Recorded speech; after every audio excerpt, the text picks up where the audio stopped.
I was really, really nervous. It was very challenging. I think I was, again, very naive. This is The Payoff with me, Sylvia Jeffries, thanks to Belong Internet. Kellie Hush, it's great to see you and thanks for joining us today. Oh, my pleasure. It's lovely to see you. I've missed you. I know, it's been a while. So we first met when you were working on Harper's Bazaar, when you were the editor there, deep in fashion land.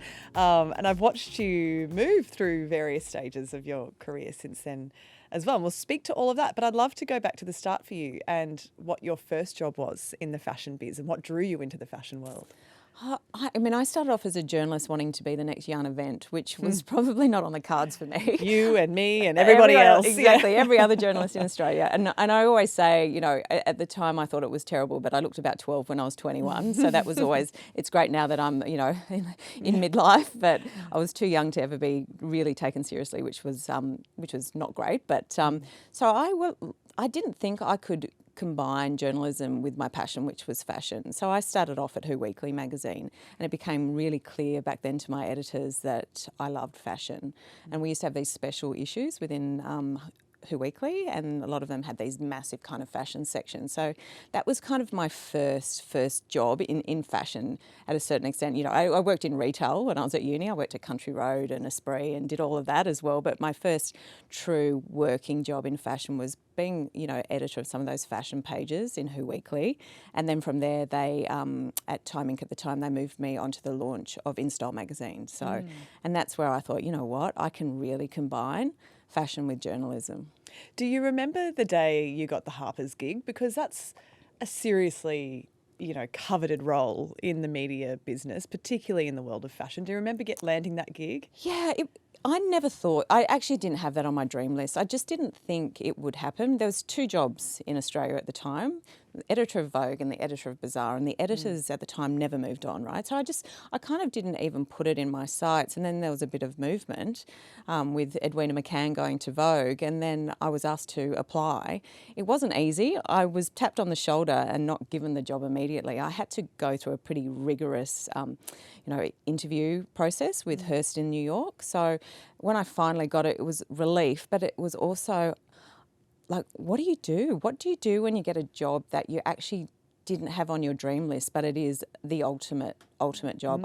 I was jumping out of my skin. Incredibly nervous as well, because you take on those big jobs and there was lots of chaos happening at the magazine at the time with staff moving and a very high profile job too, which I hadn't had before. So that was a steep learning curve that all eyes were on me, but it was a little bit of disbelief and then extreme excitement about the opportunity. And, you know, obviously there was the travel and just also creating a new team at Bazaar. It was pretty incredible, really. Well, it sounds like there was a little bit of self-doubt there, taking on a big role like that. Yeah. Did you lean on people in your life? Were there some people around you who were kind of kicking you along, going, you can do this? And how did you lean on those people? Yeah, I had great mentors at the time. You know, Deborah Thomas, who was the former editor-in-chief of the Australian Women's Weekly. Helen McCabe is a great friend of mine. So I had great mentors around me.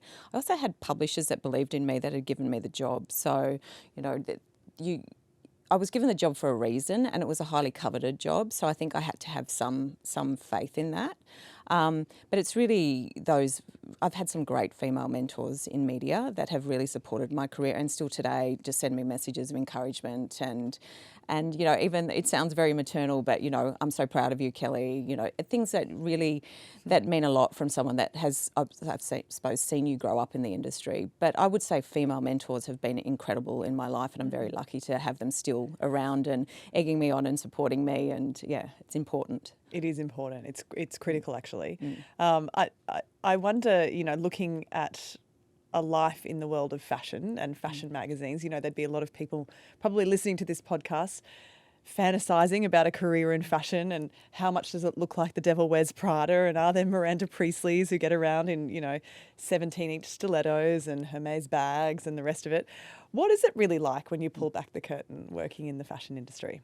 It's part Devil Wears Prada, and I have stupidly been one of those stupid people walking on cobblestones in 20-inch heels and had to be carried. Never again. Never again. There's a very glamorous side to the job, and I won't deny that. I've been to some incredible fashion shows around the world. I went to the Chanel show in Cuba, which was, Wow. A world first. And, I've been to Paris 6, 7 times. I've been to Milan 8 times. I've been all over the world with fashion. So that's a very glamorous side of it. But at the end of the day, you're actually running a business. So with that comes a lot of responsibility budgets and P&Ls and making sure that you don't overspend so your CFO doesn't come chasing you and making you recoup it. So it's very stressful as well. You're not just spending money, you're having to make money to produce a magazine. And with that, especially in the media where there's been so much disruption, that budgets were shrinking, you still had to put out a beautiful product. So it was very challenging at times, and also having, shrinking teams because the largesse of the 80s and 90s were gone, where you had basically an editor to look at shoes. Back in the day in fashion magazines, you had a bag editor, a shoe editor, a jewellery editor. We had pretty much one staff, and a junior doing, everything that probably a team of 10 used to do. So yes, glamour, but also a lot of responsibility and stressful, and which ultimately, led to me leaving the media in the end. So we'll go back to that in a moment, but I just want to touch on the Chanel show in Cuba. What happens at a Chanel show in Cuba? What happens when you arrive and you're ushered to your seat, and who are you sitting with, and what happens afterwards? It was insane. So Cuba had only really just opened up to the West. I think the Rolling Stones had been there, a week before, and Barack Obama 2 months before. So it had only just really started opening up. But it is everything that you can possibly imagine out of a movie. So, you picked up at the airport, you're taken to a hotel where Frank Sinatra used to stay, and then the vintage cars that you see in movies or, in old historic photos, that's what we were driven around town in. As a guest of Chanel, I'm dressed in head to toe Chanel when I go to the show, and they had flown Giselle in for the show. Wow. So the show was on the streets of Cuba. It was a magnificent day. All the locals are hanging out their windows as all the front row guests, which, includes Anna Wintour and Glenda Bailey, who was at the time, editor of Bazaar, and we're all sitting front row, and then Giselle's on the runway, and then you watch this incredible show and everyone's celebrating, and then we're whisked off to an after party, and, I found myself sitting on the stairs again with Giselle, just hanging out, chatting to her. and this is the crazy stuff that happens because you're in this foreign place. It's a very small group, and you end up rubbing shoulders with, A-list celebrities and some of the world's top models. And so what do you chat to Giselle Bundchen about? I think everyone loves Australians, which I think is a great icebreaker, right? So they like our accent. They love us, and I think because we're down to earth, right? And I think even though you do get incredibly intimidated, you probably don't show that. But yeah, we just chatted. Everyone wants to know how long it took. It's easy. The first icebreaker is always, how long did it take you to get here? It's like 2 days, 7 aircraft, whatever. But we just chatted about the show and about fashion, and I mean, she's fit, so we talked about yoga and the things that she loves to do. She's incredible. Like, you see her in pictures, she's even more incredible in real life. But she was very relaxed. Just wanted to talk about the show and how much she loved Carl. Oh, wow. Yeah. I'm like, I love Carl too. Yeah. Everyone loves Carl. Yeah. So when you left Harper's, tell us what happened there, and how were you feeling at that point about maybe exiting the industry? I was really, really nervous. It took me quite a while to leave, and I had a great mentor that was working at Westpac at the time, and he was quite senior at Westpac, and I worked with him on transitioning out of media because I thought it was really important, because I knew I wasn't going to go into another media job. So I worked quite closely with him at looking at my skill set to start with at first, and to be confident that the things that I knew and had learnt and developed in media were transferable skills. So I worked with him. I applied for a few jobs. Nothing seemed quite right, because I knew if I jumped out of the dream job, which came with all its perks, it had to be something that I was excited about and could really sink my teeth in. So it probably took me about 18 months to really to move. And then I ended up resigning to start a retail business.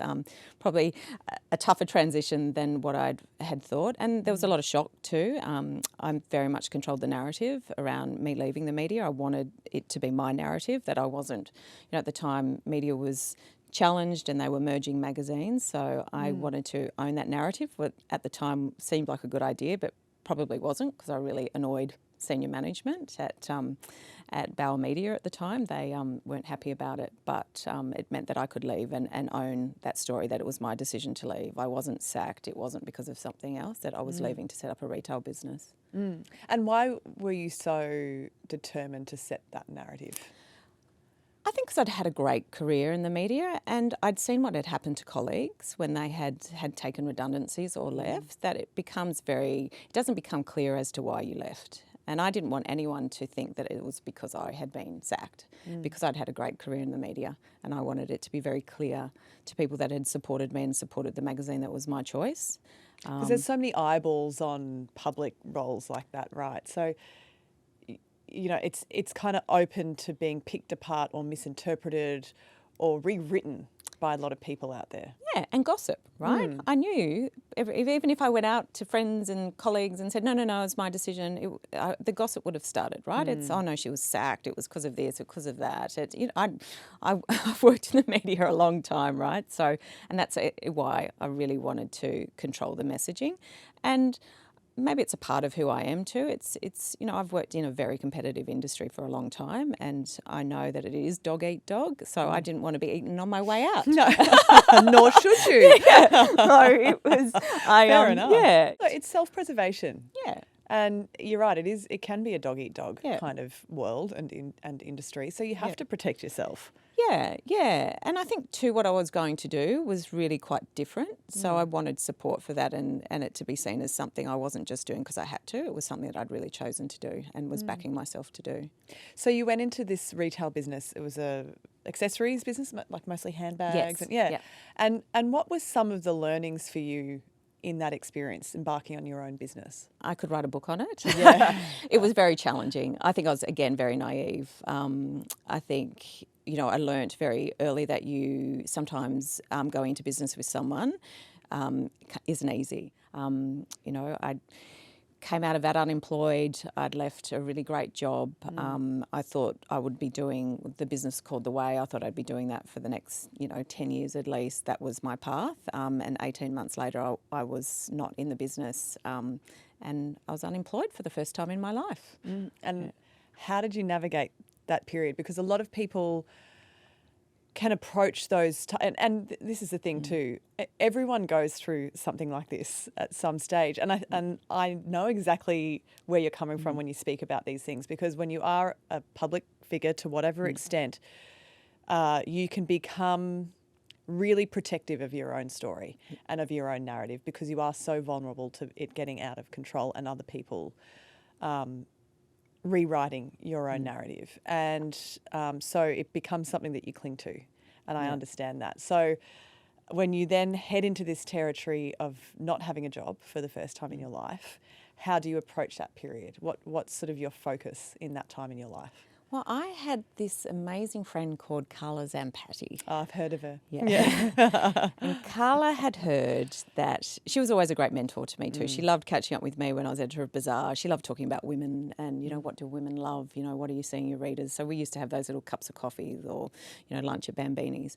And she had heard along the grapevine that I was out of the business, and she called me and said, "What are you doing?" And I said, "Nothing."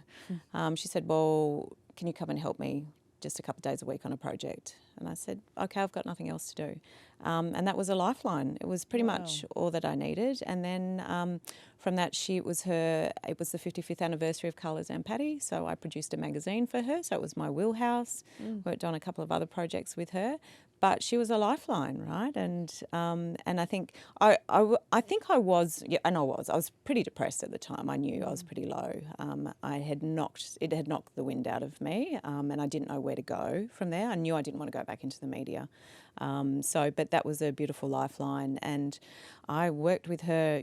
I still work with the business. And unfortunately she passed away. But she was a very dear friend. But she was my lifeline, and got me back on my feet for sure. We've also spoken to Allegra Spender on this podcast, and she had some beautiful memories to share about her mother. Yeah. And the work ethic that she instilled in her, and also her approach to money and growing up. And I mean, what an amazing Australian an amazing human being she was. Yeah, and just loved women as well, because there's sometimes and we know, like from women in business, they become hardened and, and Carla was, and that's how I've explained her to a lot of friends. She's soft and hard, like there's this really tough, she had to be tough, an immigrant, came to Australia with nothing and built that business. So there's a toughness to her, but also that maternal side, which people don't see that often, which I was, privileged to see, but she was also tough. We used to fight quite a bit. Yeah, so. But it says a lot about her that she could identify that you were going through something and reached out. And oh, for sure. And it started off with just come over to my house for a cup of tea. It wasn't come into the office, me feeling,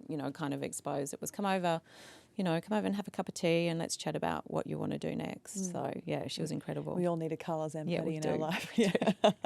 So where did the idea for the vault come from?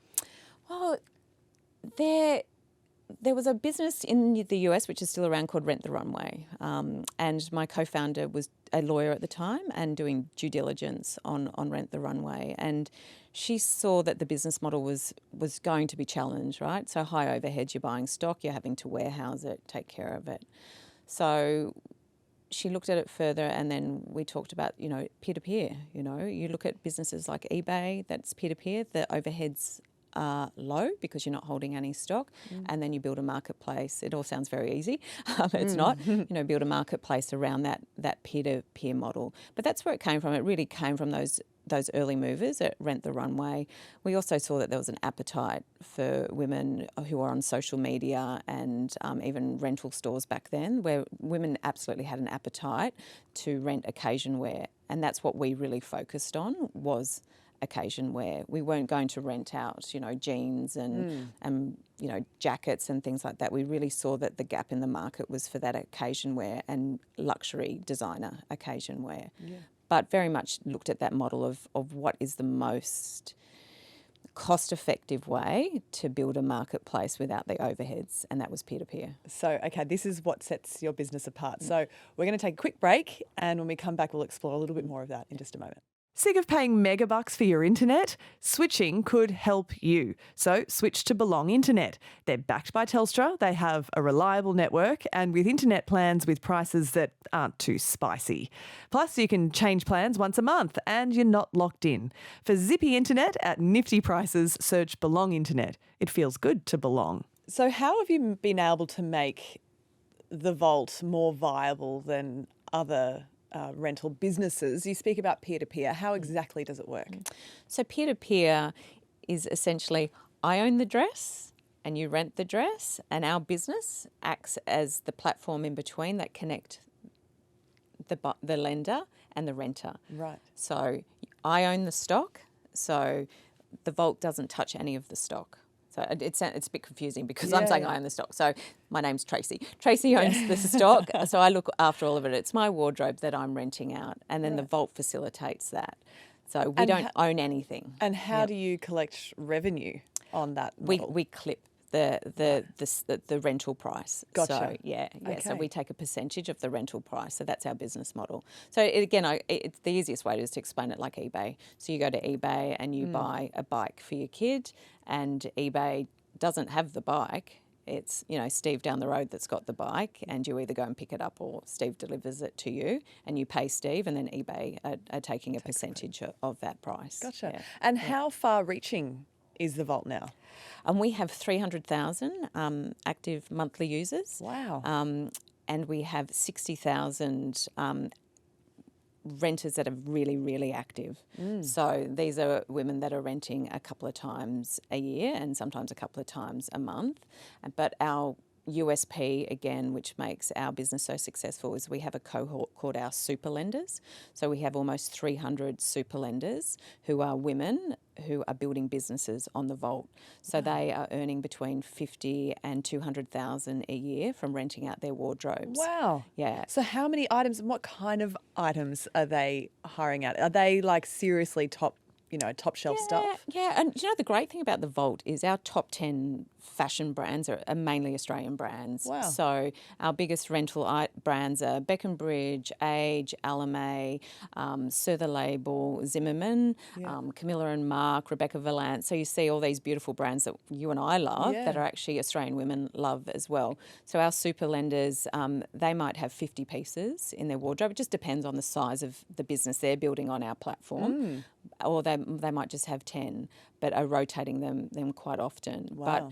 But, at some dresses rent 50, 60 times on our platform. So, if you're spending, say, 800 to 1,000 and then you're renting it out for 200, the economics is quite good that you recoup the cost of that dress. And what we see with our super lenders, then they buy more stock. So what have you figured out about this circular fashion economy that seems to be booming? Is it booming? What's the sort of behaviour pattern that's going on with that? Well, we know we've just actually done a research paper with UTS, the University of Technology in Sydney, which we'll release. So there's a lot of data around resale. What we know about resale is that it's growing faster than traditional retail. So, Wow. so there is a real consumer shift globally. So most of the data is out of the US, but it is outgrowing traditional retail in terms of growth. So it's a billions of dollar industry. What we know is that customers come to us for different reasons. One is because they want to be involved in the circular economy and don't want to fill their wardrobes with more stuff. And then we have those young entrepreneurs that are trying monetising their wardrobe as well. But what we know about quality fashion, beautiful quality fashion, is that it can be worn 10 times, 20 times, 30 times. We've got one dress, a Zimmerman dress, that's been worn 70 times and is still in beautiful condition. So if you invest in quality fashion and put it into the circular economy, not only does it, it's shared and worn, but you can also earn an income out of it. So that is the model, really. So investing in fashion is a topic I really want to dig down on because, I'm not going to lie, it's a line I've used. It's an investment piece. It's a forever piece. Yeah. Cost per wear, it's a good investment. It's not a waste of money. We've all kind of, justified some purchases like that. But what is the truth behind that? Are there items that are good investment pieces? Yeah. Good quality fashion has a resale value. I think you can look at the Chanel and Hermes business model. That is an anomaly, right? That a Chanel 2.55, I have one, so I know, 10 years ago, cost about probably, someone will fact check me on this, probably about $12,000 or $13,000. They're probably about 16 or 17,000. Is that like the flat bag? With the little shit. Yeah, right. So that's an investment piece. A Birkin we know has outperformed the share market, right? Yeah. I wish I'd bought one 20 years ago when I was looking at them, but they were 10,000 then, and I thought that is ridiculous. It's crazy, but it's probably worth 50,000 now. Yeah. That's probably not the truth for everything. But really good quality fashion, you may not recoup the retail price, but it absolutely has value on the rental and resale market. And in terms of rental, the difference is that you can rent it over and over again. With resale, it's a one-off, sale. But with rental, you can continue to make money out of that purchase. So you might choose to wear it 3 or 4 times, and then you list it on the Vault, and then you can rent it out another 10 or 20 times. Wow. And you recoup the value of that dress. Wow. So, I see online, I see in the news that luxury fashion is booming right now. Some of the big fashion houses overseas are still making a lot of money, but meantime, some of the sort of lower end high street kind of stores are closing at a rapid rate. So how do you explain that? What's going on? Why is there such a boom going on at the top end in a cost of living crisis when people are really feeling the pinch? There's a couple of things at play. One, that luxury customer, a lot of them are untouchable in terms of personal wealth, right? So yes, their share portfolio may have fluctuated slightly, but the cost of living crisis isn't affecting them. So they still have high disposable income, and we saw that with COVID in Australia. That we used to have a lot of Chinese, tourism in Australia, which really kind of drove that luxury business in Australia. But when the borders closed, we then saw there was a local consumer that became, that top customer because they had money to burn because they weren't travelling travelling or buying cars or what have you. So that money, then went into luxury items. So it is a different consumer. What is happening at the other end is twofold. It's cost of living. But we are also a global fashion economy now, and we've seen businesses like Shein and Temu absolutely destroy fashion economies globally. And that, again, is twofold. One, the consumer is buying cheap product because they see it as cheap and they can justify it because, times are a little bit harder. But also digital marketing, which is what drives a lot of purchases today, is being bought out by these big companies who are spending hundreds and hundreds of millions of dollars of buying Facebook ads and Instagram ads, and that's why we're being fed the same stuff. So there's quite a few things at play which are really damaging local Australian fashion businesses. But, the cost of living crisis is absolutely, discretionary spend is down. So you've recently partnered with David Jones here in Australia on your platform on The Vault. How does that work, and what does that say, do you think, about the future for fashion in Australia? What are the trends going to be in the future? I mean, David Jones are an early mover. They're fantastic. They understand the sustainability piece, and to be a large retailer, you have to look at the end of life and the circular economy of your business. It can't just be now, we sell you an item, see you later. So smart on their behalf, great for us. But what that partnership means is that when you shop on David Jones, we have what we call a widget or an API or a button.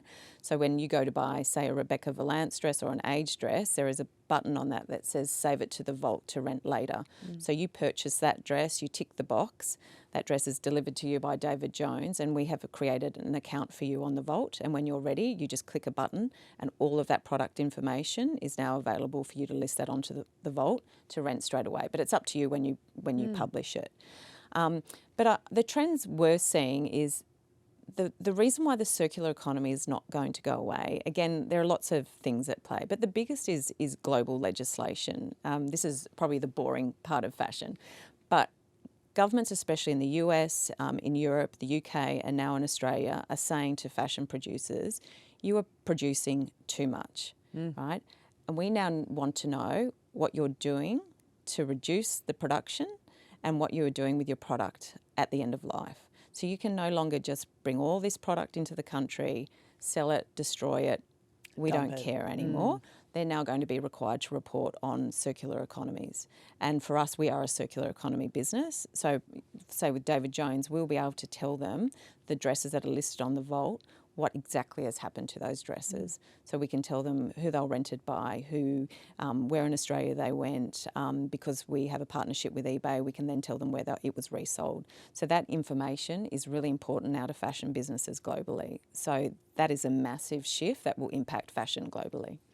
I mean, I'm so happy to see that you've landed in this space where you're obviously thriving, as you deserve to do, but also with so much potential to grow even more as well. What's your hope for the vault? Where do you see it headed?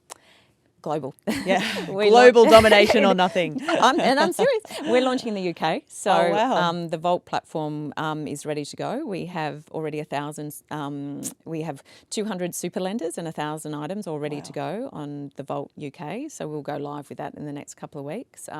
We're working with eBay UK and eBay US to integrate with them. We have the technology side. This is why I love talking to you. We have the fashion platform, which is our marketplace, but we have we have a fashion technology business as well, and that's where our global growth will be, and that is where we've had global interest from. So eBay Ventures, which is the venture capital arm of eBay, invested in the Vault a couple of years ago. So they are one of our largest investors. So we work quite closely with them, and our technology play has global application. How have you got your head around all the tech? Like that's a different world to magazines, right? So you've just chucked yourself in the deep end with Literally. this, right? Yeah, and I think probably because I'm older, I used to get criticised all the time when I was a young journalist that I didn't ask enough questions. I think now I'm older and more confident. I don't care if I ask a dumb question. Yeah. And we have a brilliant CTO that loves me for my knowledge, so will allow me to ask the dumb questions and he answers them.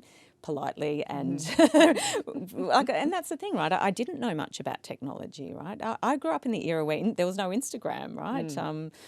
Lucky you. Lucky me, right? And I remember that Yeah. conversation. I was at the Sydney Morning Herald at the time. Oh, it's a flash in the pan; it will go away. It's still here, but I love it, right?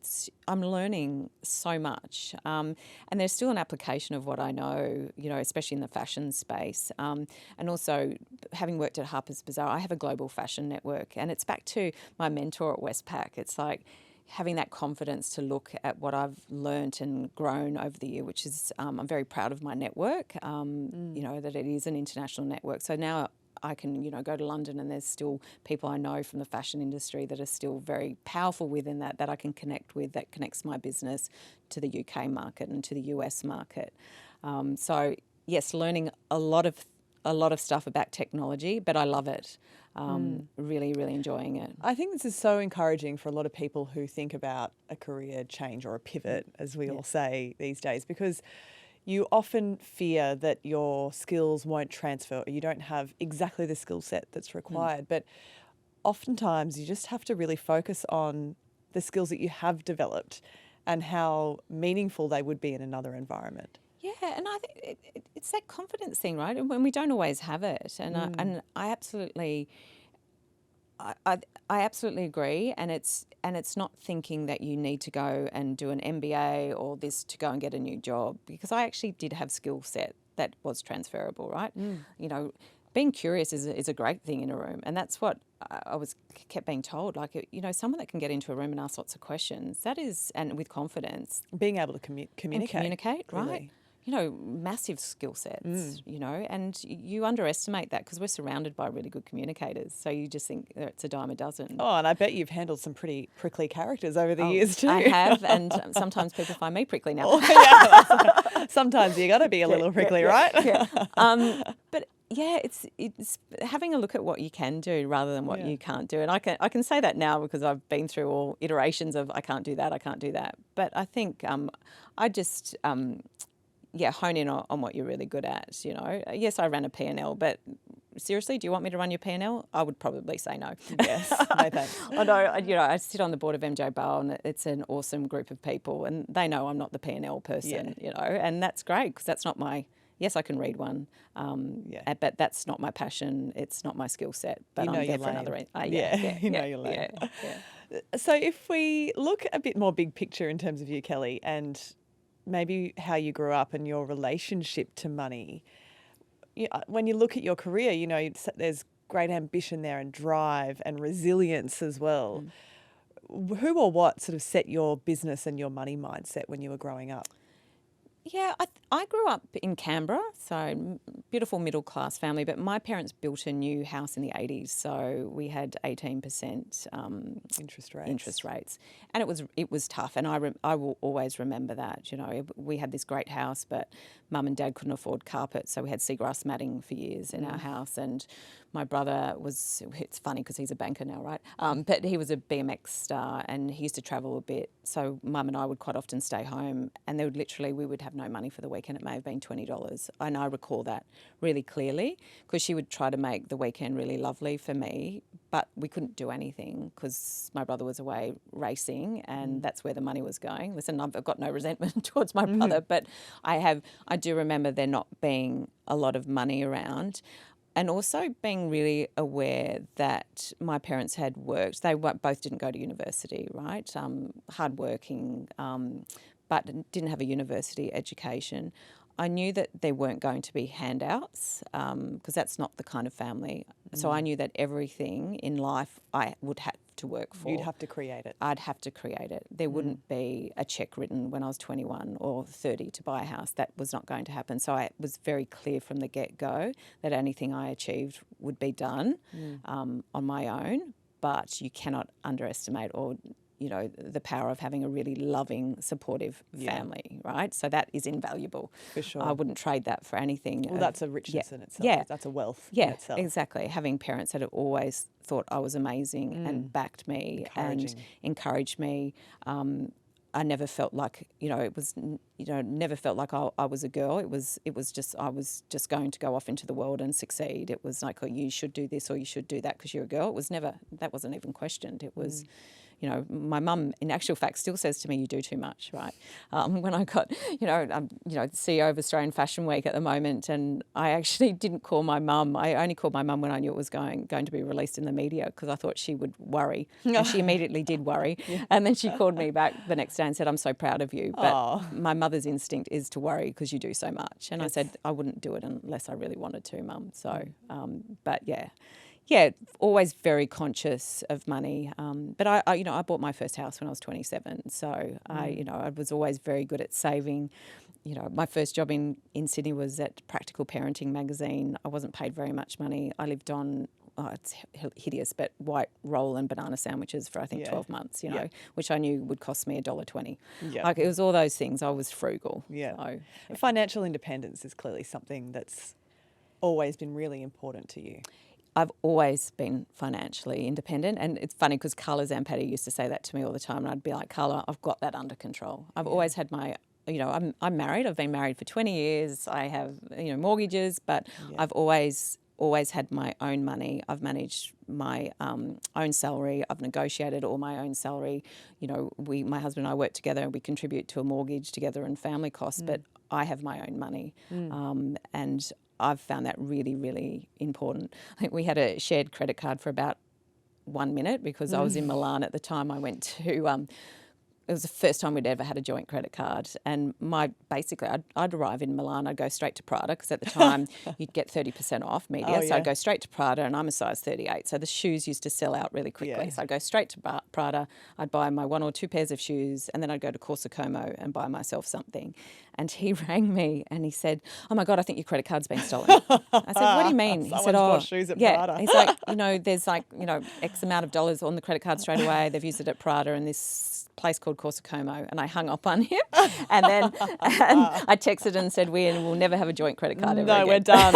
This arrangement is over. The marriage is good, but the credit card's you done. don't know what to know. Well, now you can put those Prada shoes up on the vault and get money out of them. I've still got those Prada shoes. Of course you do. See, it's an investment. And an Alexander McQueen dress that I bought. So aside from, investing in Prada shoes, what have you taught your daughters? You have 2 daughters, 19 and 16? Yes. What have you taught them about money and managing money? It's funny to watch them, actually. My youngest daughter, I actually won't let her have a job. Some parents might not agree with that, but she plays a lot of sport, and I would like her to focus on school and sport. We say school, sport, social. So she earns pocket money around the house by helping me out, but she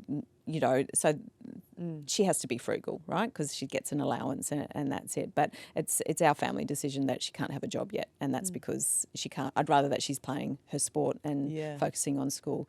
But my eldest daughter, who's now at university, she taught swimming when she was at school and squirreled all that away. She was very good at putting her hand out but not spending her own money, so maybe learnt that from me, that, I'm not spending a dime, and if she did spend a dime, it was like, well, I've spent it on this, can you please refund it? But now she's at university, she has a job, and it's been quite interesting to watch because she's tight, she watches every dollar. So some people might say that's a bit tough, but I think it's also learning the value of money, and that, you've worked hard. She works in retail in Canberra, and it all goes into the bank, and I see her spend it really sparingly, and I think that's probably a good thing to learn, right? You don't empty your bank account. She has an amount that she likes to have in there, and she doesn't like to go below it.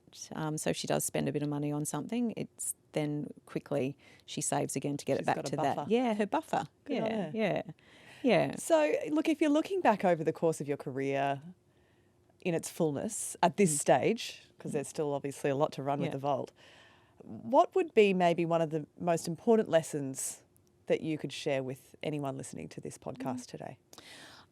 Don't be afraid of making a mistake. Yeah. I think perfection is... That's so interesting that's the lesson. Yeah. I mean, given how tightly you've held onto your narrative. Yeah. And again, that speaks to me being in television. There have been times in my career where I've tried to really control the narrative. But it's because everyone else seems to be allowed to fail, but we feel like we can't. Yeah. Right. When you're public. Yeah. But you have to be able to fail, and you have to be able to accept it. Yeah. And the interesting thing, you learn something from failing. But the interesting thing is I got a board role because the person that employed me to be on their board was because I'd had failure in business, right? So he valued the fact that I had had a failure, I had rebuilt my career and gone on, which looked like seamlessly, but it doesn't, scratch under the surface it was. But he thought that was a really, really, really valuable skill set and trait to have, the fact that I had overcome failure. And I was on an investor meeting for the Vault the other day, because we've got some really amazing investors internationally that want to invest in the Vault, and she wanted to know about my career path. Because you see my CV, it all looks very shiny and glossy. And when I talked to her about the retail business and that it failed, she said to me, I like you more that you've had a failure now than I did before. So I think it's really interesting, right? Because I think if life's perfect, then you won't take risks, you won't pick yourself up, and you probably, crumble under the pressure of a failure, right? Because you don't know what to do. I'm much calmer now, especially with Fashion Week, right? There's lots of things happening. I'm very calm about it. It's out of my control. I can control so much, but ultimately, at the end of the day, we'll put on an amazing event, but I cannot control every facet of it. And I think that comes with failure, right? That you can't control everything. And I think when you're starting out, especially in our industry where it's all picture perfect, I'm a big fashion editor and I look the part, I play the part, but I've failed, and that's okay to do that. Well, because we all do. We all do. Over and over and over. Yeah. And every now and then we might get it right. Yeah, exactly. Oh, Kellie, it's so nice to catch up and to chat, and it's lovely to see you and see how the Vault is thriving as well. Thanks for giving us some time. Yeah, thank you for having me. No worries.